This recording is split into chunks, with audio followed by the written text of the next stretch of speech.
91 मध्ये आम्ही इन्शुरन्सचं काम सुरू केलं. त्यावेळेला मी पण 18 वर्षाचा होतो. आणि हे म्हणाले तसं शक्य आहे 5 कोटी रुपये मिळवणं, कारण आता आम्ही दरवर्षी 1,40,50,00,000 रुपये मिळवतो. हे शक्य आहे आपल्या सेक्टरमध्ये. खरंच या सेक्टरमध्ये खूप चांगलं पोटेन्शियल आहे. योगायोगानं आज आपण एकमेकाला भेटतोय, एकमेकाला बोलतोय. तर मला असं वाटतंय की तुम्ही इथून काहीतरी नक्की चांगलं घेऊन जाऊ शकताय.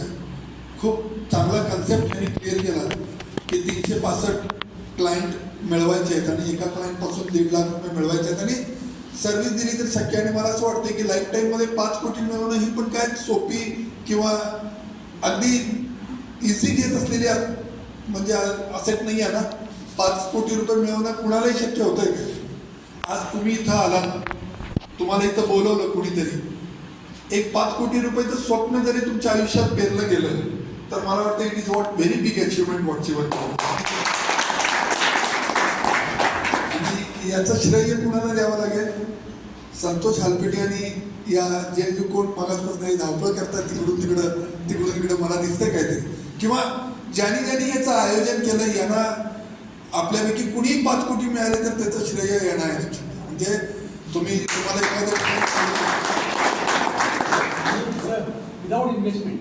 विदाउट इन्व्हेस्टमेंट होय. मगाशी मी हिशोब तोच घातला की एखाद्या आमच्या कोल्हापूर जिल्ह्यातल्या शेतकऱ्याला 5 कोटी मिळवायचे असतील तर त्याची ऍटलिस्ट 8 एकर शेती पाहिजे. मला खरं सांगा 8 एकर कोणाकोणाच्या इथं 8 एकर शेती असेल आणि ते पण ऊसासारखं नगदी पीक घेत असेल तर तो 15 वर्षात 5 कोटी रुपये करू शकतो, नाही तर नाही करू शकत. एकरी 40 टन, मगाशी मी हिशोब केला, एकरी 40 टन म्हणजे वर्षाला 320 टन. 320 गुणिले ॲव्हरेज 3,000 रुपयाचा भाव किती झाला? हां ॲव्हरेज हो, ॲव्हरेज धरूया आपण 40 टन धरा, ॲव्हरेज 40 टन धरा. कधी पूर येईल, कधी दुष्काळ पडेल वगैरे वगैरे सगळ्या गोष्टी धरल्या, तरी पण 5 कोटी मिळवायला खूप वेळ लागतो. 8 एकरात सुद्धा खूप वेळ लागतो. तर खरोखर हा हेल्थ इन्शुरन्सचा बिझनेस असा आहे. मित्र, मी तुम्हाला म्हणजे इन्शुरन्स सेक्टरबद्दल एक गोष्ट एवढीच सांगतो की सुरुवातीला काही दिवस ना इन्शुरन्स सेक्टर खूप अवघड वाटतं, पण एकदा रुळलात आणि एकदा लोकांच्या पसंतीला उतरलं तर लोक तुम्हाला सन्मान पण देतात आणि पैसे पण देतात. आता हे माझ्या ऑफिसला येतात, ते माझ्या ऑफिसला येतात. माझा तरी 70% बिझनेस मी ऑफिसमध्ये बसून करतो. कुणाच्या दारात मला जायला लागत नाही. लोक आमच्या ऑफिसमध्ये येतात आणि इन्शुरन्स घेतात. आणि हे कशामुळे शक्य आहे तर तुम्ही प्रामाणिकपणे काम करत राहिला.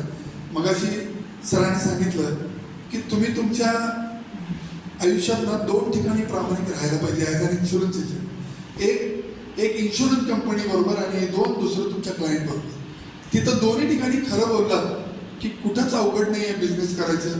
मला असं वाटतंय की सातत्यानं जर तुम्ही एक 10 वर्ष खरं बोलायला लागलात की 11व्या वर्षापासून तुम्हाला इन्शुरन्स दे असं म्हणायला लागत नाही. लोक तुम्हाला येऊन इन्शुरन्स देतात. हे करा. सगळ्यात महत्त्वाचं काय असतं माहिती का, इन्शुरन्स सेक्टरमध्ये कन्सिस्टन्सी म्हणजे सातत्य हा तर विषय महत्त्वाचा असतो. पण ना तुमच्या विषयात तुमच्या व्यवसायावर श्रद्धा असायला पाहिजे. आपण सगळे महाराष्ट्रात राहतो. महाराष्ट्राची 2 दैवत आपण अगदी अंतःकरणापासून मांडतो. एक छत्रपती शिवाजी राजे आणि दुसरे संत तुकाराम महाराज किंवा ज्ञानेश्वर महाराज, संत परंपरेतले अनेक संत आहेत. तर एक संत परंपरा मानतो आणि एक आपल्या राजानं मानतो. आपल्या राजानं मानतो कारण त्यांनी स्वराज्य घडवलं आणि संत तुकाराम महाराजांना मानतो कारण त्यांनी पण स्वराज्यच घडवलं.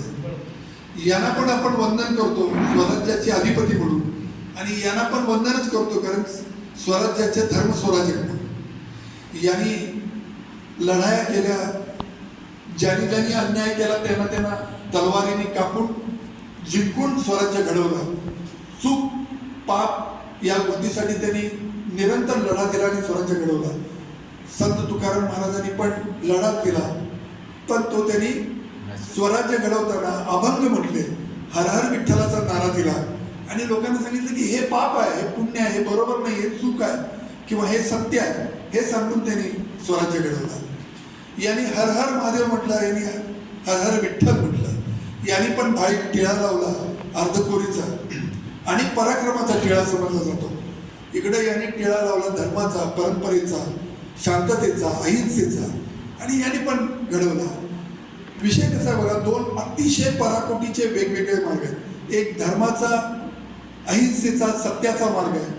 एक लढाईचा, ताकदीचा, स्वराज्याचा आणि न्यायाचा मार्ग आहे. या मार्गावर हे श्रद्धेने चालत राहिले म्हणून तुम्ही त्यांना आज वंदन पण करता आणि महाराज पण म्हणता.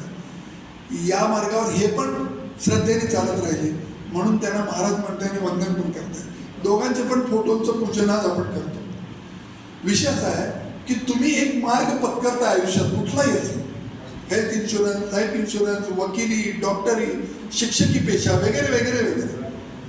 पण त्या मार्गावर जर तुम्ही श्रद्धेने शेवटपर्यंत चालत राहिला तर एक दिवस लोक तुम्हाला वंदन करतात, तुम्हाला सन्मान देतात.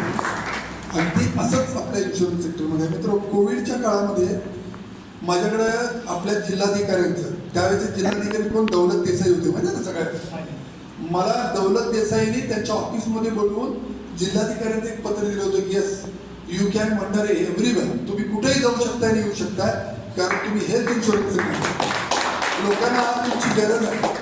कुठं कुठं लोक ॲडमिट होतात, लोकांना बेड्स मिळत नव्हते. हे बघा की हेल्थ इन्शुरन्सची ताकद काय असं ज्यावेळेला मी एकदा विचार करतो ना, तुम्हाला खरं सांगतो, आज मी जर ॲस्ट्रोलॉजरमध्ये फोन केला, आपण नंतर ट्रायल करू, मी जर ॲस्ट्रोलॉजरमध्ये फोन केला आणि मी सांगितलं की बाबा नवरे डॉक्टरांशी मला बोलायचं आहे, मला 5 मिनिटांच्या आत नवऱ्यांचा फोन येतो आणि सामान्य माणसा